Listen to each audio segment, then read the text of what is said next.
भाजपाई जो है सुरेंद्र कुमार को भी हिंदू मानने से इनकार करें, कहेंगे वो तो हिंदू ही नहीं है। जिस तरीके से राहुल गांधी के लिए कहा जाता है वो हिंदू नहीं, क्योंकि जो भाजपा में है वही देशभक्त है, वही हिंदू है। जो उससे बाहर है, न वो हिंदू है न वो देशभक्त है, उस पर भी सवालात उठाएंगे। 5 हमारे विधायक यहाँ से बन जाते तो हमें सीएम तक वहाँ पे मिल जाती कुर्सी। भाई सीएम तो तुम्हें हरगिज नहीं बनाना था, क्योंकि भाजपा का जो सारा कैंपेन है उसमें वो बार बार कह रहे हैं कि डोगरा सीएम और हिंदू सीएम, डोगरा सीएम और हिंदू सीएम। तुम न तो डोगरा थे और न हिंदू थे, दो में से तुम एक भी कैटेगरी पूरी नहीं करते थे, तो तुम्हें कहाँ से सीएम बनना था।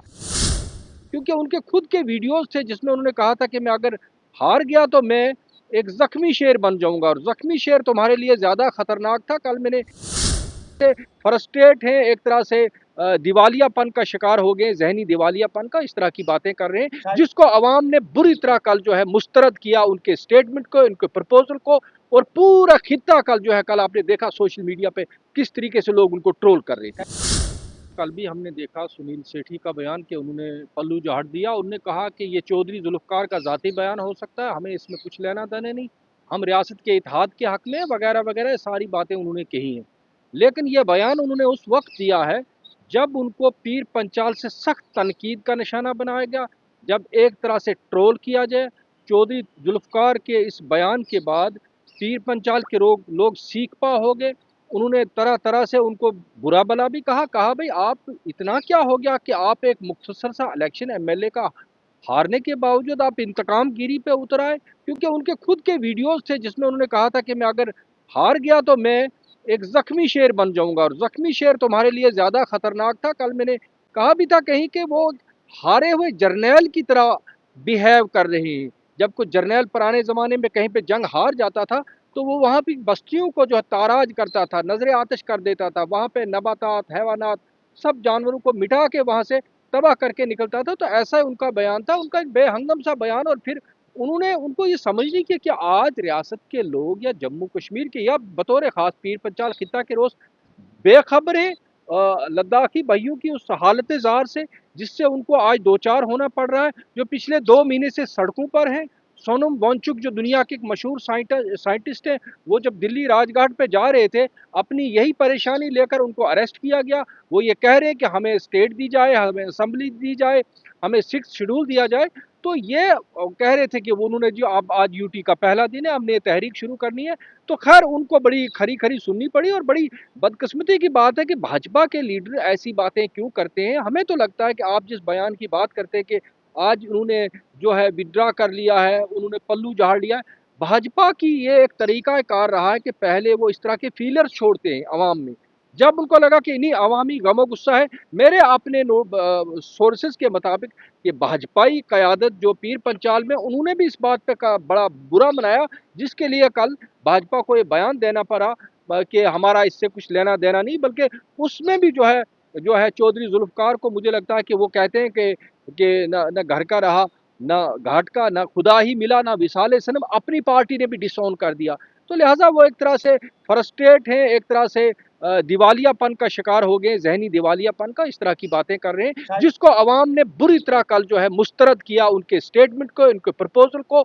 और पूरा खित्ता कल जो है, कल आपने देखा सोशल मीडिया पे किस तरीके से लोग उनको ट्रोल कर रहे थे। जी सवाल उनने उसी वीडियो में ये भी कहा कि कश्मीर के लोग यहाँ पे आके इलेक्शन कैंपेन में आते हैं, पार्लियामेंट का हो, चुनाव या कोई और चुनाव हो। तो मैं उनसे ये कहना चाहता हूँ, तुम नागपुर के लोगों को जहाज भर भर के अपने इलाके में लाते हो कैंपेन करने के लिए, क्या कश्मीर के लोग अपने ही एक दूसरे जिले में नहीं आ सकते।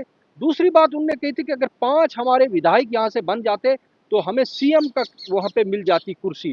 भाई सीएम तो तुम्हें हरगिज नहीं बनाना था, क्योंकि भाजपा का जो सारा कैंपेन है उसमें वो बार बार कह रहे हैं कि डोगरा सीएम और हिंदू सीएम, डोगरा सीएम और हिंदू सीएम। तुम न तो डोगरा थे और न हिंदू थे, दो में से तुम एक भी कैटेगरी पूरी नहीं करते थे, तो तुम्हें कहाँ से सीएम बनना था। रही बात के जिस तरीके से आज हुकूमत ने पीर पंचाल को, बल्कि जम्मू खित्ता को नुमाइंदगी दी है एक डिप्टी चीफ मिनिस्टर बनाकर, जो है सुरेंद्र कुमार चौधरी की सूरत में, और सतीश शर्मा को मिनिस्टर लिया है। और ये बड़ी अच्छी बात है, एक बैलेंस उन्होंने स्ट्राइक किया है दो रीजन्स के दरमियान। लेकिन बदकिस्मती ये है, आप देखना अगले दिनों में जो है भाजपाई जो है सुरेंद्र कुमार को भी हिंदू मानने से इनकार करें, कहेंगे वो तो हिंदू ही नहीं है। जिस तरीके से राहुल गांधी के लिए कहा जाता वो हिंदू नहीं, क्योंकि जो भाजपा में है वही देशभक्त है, वही हिंदू है। जो उससे बाहर है, ना वो हिंदू है ना वो देशभक्त है, उस पर भी सवालात उठाएंगे कि दी उनको इसके बिना चारा भी नहीं था। एक रीजन को आप नज़रअंदाज कैसे कर सकते हैं। लेकिन ये जो फ्रैक्चर्ड मैनिडेट आया है, उससे पहले मैं आपके दूसरे सवाल पे आऊँ। जम्मू में जो कैंपेन एक चलाई गई थी कि हर वोटर को ये कहा गया था कि तुम जिम्मेदार हो हिंदू चीफ मिनिस्टर बनाने के, अगर तुमने वोट नहीं किया तो हिंदू चीफ मिनिस्टर बनने से रह जाएगा, डोगरा चीफ मिनिस्टर बनने से रह, यहाँ के जर्नलिस्ट सारे। और उस तरीके से पोलराइज करके ये इन्होंने एक तरफ का मैंडेट ले लिया, और फिर भी सारी जोड़ तोड़, सारी जेरी मैंडरिंग, ये जो कंस्टिट्यूंसीज का तोड़ फोड़ करने के बावजूद वहां तक नहीं पहुंच पाए। तो अब जो उन्होंने नुमाइंदगी दे दी तो ये बड़ी अच्छी बात है। दूसरी बात है कि उमर अब्दुल्ला साहब, मुझे लगता है कि इससे ज़्यादा कर भी क्या सकते हैं। डीजीपी से बात कीजिए, सायरन मत बजाइएगा, मुझे निकलने दीजिए, आवाम को तकलीफ ना हो। मुझे लगता है कि अभी उमर अब्दुल्ला जो है ना, यहाँ पे पहले आपको बताऊं कि आज का एक तारीखी दिन है। उमर अब्दुल्ला ने खुद भी बताया, आज मैं बीजेपी के एक पेज पे कह कि 6 जनवरी 2009 को जब उमर अब्दुल्ला ने हलफ उठाया था तो रियासती आइन के तहत उनके लफ्ज़ से, और आज उन्होंने ठीक है भारत के आइन के तहत, लेकिन आज वो जब पूरे भारत की कमज़ोर तरीन रियासत के वज़ीर आला बने हैं, आज उनके पास कुछ नहीं है, ठीक है। उस वक्त एक ताकतवर तरीन जो रियासत थी, जिसके पास 370 था, 35 से था, भारतीय पार्लियामान की जानिब से बनाए गए कोई भी कानून जो है यहाँ पे लागू नहीं होता था। अगर मैं आपको बताऊं कि आसान भाषा में कि 5 अगस्त 2019 से पहले आपके चीफ मिनिस्टर जो है बाकी रियासतों की तरह इसको कहते हैं ऑर्डर ऑफ प्रेसिडेंट 7वें नंबर पर था। जैसे प्रेसिडेंट ऑफ इंडिया से शुरू होता है, फिर प्राइम मिनिस्टर वगैरह वगैरह, 7वें नंबर पर, और आज ये लुढ़क कर 15वें पादान पर आ गया। यानी इतना डाउन आ गया इसका जो है ना, इसका स्टेटस, इसका इसका प्रोटोकॉल। तो लिहाजा ये कुछ ज़्यादा पावरफुल तो नहीं रहा।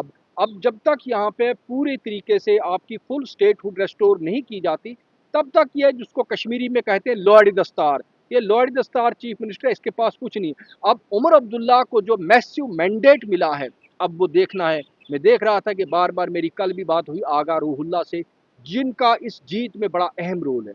जो जीत इनको मिली है उसमें आगा रूहुल्ला को, क्या वो अरविंद केजरीवाल की राह अख्तियार करके इस मरकजी सरकार से जो है वो लोहा लेंगे, वो लोगों के हकूक़ के लिए, डेमोक्रेसी की बहाली के लिए सड़कों पर आएंगे अपने एमएलएज के लिए, अगर उनकी स्टेटहुड बहाल नहीं होती। क्योंकि सुप्रीम कोर्ट का भी वादा, वज़ीर आज़म का भी वादा, या वो सिर्फ अपने कंफर्ट जोन से बाहर नहीं आएंगे जैसा उन्होंने पिछले 5 साल किया है, तो फिर तो कुछ नहीं मिलने वाला। तो उनको ये तय करना है, क्या जो मैसिव मैंडेट जो लोगों ने इन पर एतमाद किया है, पहले वो स्किप कर गए हैं वो 370 का रेजोल्यूशन, जिस पर बड़ा गम गुस्सा है। चलिए मुमकिन है वो चाहते हो कि मैं अभी को महाजराए वो महाज नहीं लेना चाहता, मैं कन्फ्रंटेशन नहीं करना चाहता, लेकिन उनको जो है अपने लोगों के लिए जो है गवर्नमेंट ऑफ इंडिया से हेड ऑन कोल्यूजन भी अगर करना पड़े तो वो उनको करना चाहिए, ताकि यहाँ पे कंप्लीट डेमोक्रेसी की बहाली हो सके।